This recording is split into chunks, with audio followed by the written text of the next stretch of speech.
What's going on, everybody? So I hope everyone's having an amazing day. So as some of you may know, if you followed my process of my last week of trading in the stock market, of course I'm typically known for buying and selling cars or helping people find the best deal in their area.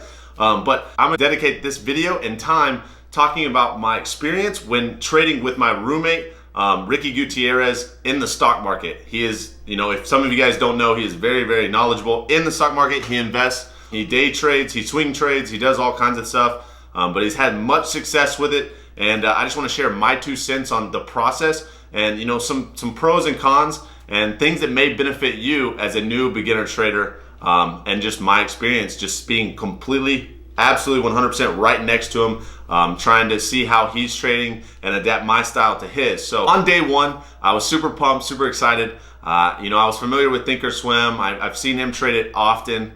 I downloaded it myself. I paper traded. I got real-time quotes, so it wasn't delayed like 5 or 10 minutes, I believe is how it is, I think, on paper trading.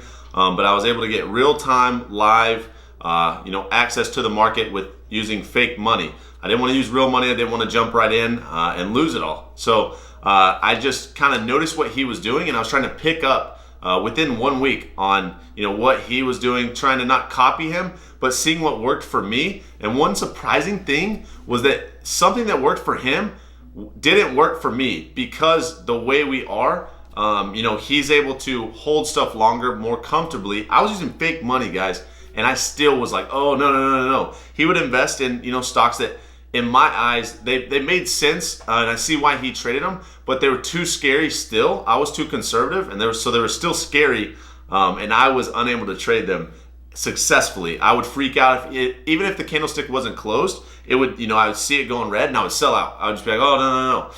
In reality, if I would have waited 5 to 10 more minutes, like he was in some of his stocks, they were showing signs of an uptrend. So, I actually would have made money. So right off the get-go, I was very aware that I was a panic seller. And this is something that over, the 4 days of doing it that I had to adapt to. But this is the main point that I want to make is, in this market, you don't need to trade with something that's going to be enough money for you to get very scared. There are times where, I literally would be like, oh, no, I got to sell, because I didn't want to look necessarily like dumb, like I couldn't figure it out. And then in a sense, I was treating it like real money. So that's something that I noticed. Even trading next to him, you would think, okay, you'll just copy his trades. That's what a lot of people think. And whenever I was getting on phone calls for flipping wheels, they're like, hey, just copy his trades. It's like, man, it doesn't work like that. And I was aware that it didn't. But, that just proved that it just doesn't work like that. Everyone is totally different. And I understood that. And I started having to adapt to my own style on day 3 and day 4. And on day 4, I was finally green for the whole entire day. I was still down for the red week overall. I know that sucks, but it's really cool to see a full green day, within a intraday period. And what I had to do was literally just what made sense to me.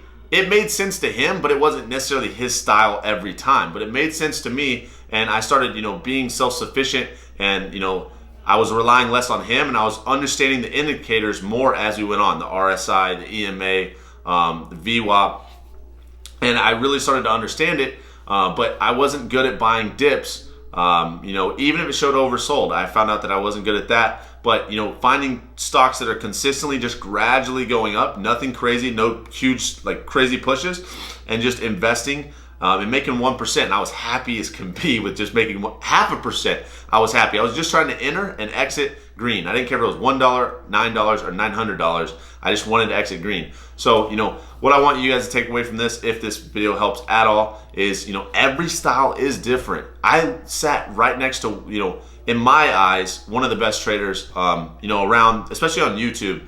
We have the biggest Facebook group for the stock market or for investing in general out there. So you would think that, oh, I'll be able to figure it out within a week. It takes months, guys. So I just really wanted to make this video to share. If you're trading and you're new, please just be consistent. Trade what makes sense to you. What makes sense to him might not make sense to you. And what that will result in is you freaking out because you see him do it, but it doesn't make sense to you. So you will panic sell like I did. So just be careful and understand that when going in and starting trading. It's very, very serious, can be very, very profitable, but you have to do what works for you. But also, listen to him, understand all these indicators, what they mean, and how you can use them effectively like he does, but with your own style. So I encourage you to keep trading, stick to it. I just want to share this video with you guys. It's my 2 cents, just a little review. If you guys want to follow me on Instagram, hit the, I think, second link below. If you guys want to learn what we do with cars, you can hit the first link below. But, as for the stock stuff goes, keep going, keep hustling. Let's end the year on a green note, like he says. So I will see you guys in the next video. Thank you guys so much for watching. Stay connected. Comment if you think this was a beneficial video, whatever it may be. I'll see you guys soon in the next one.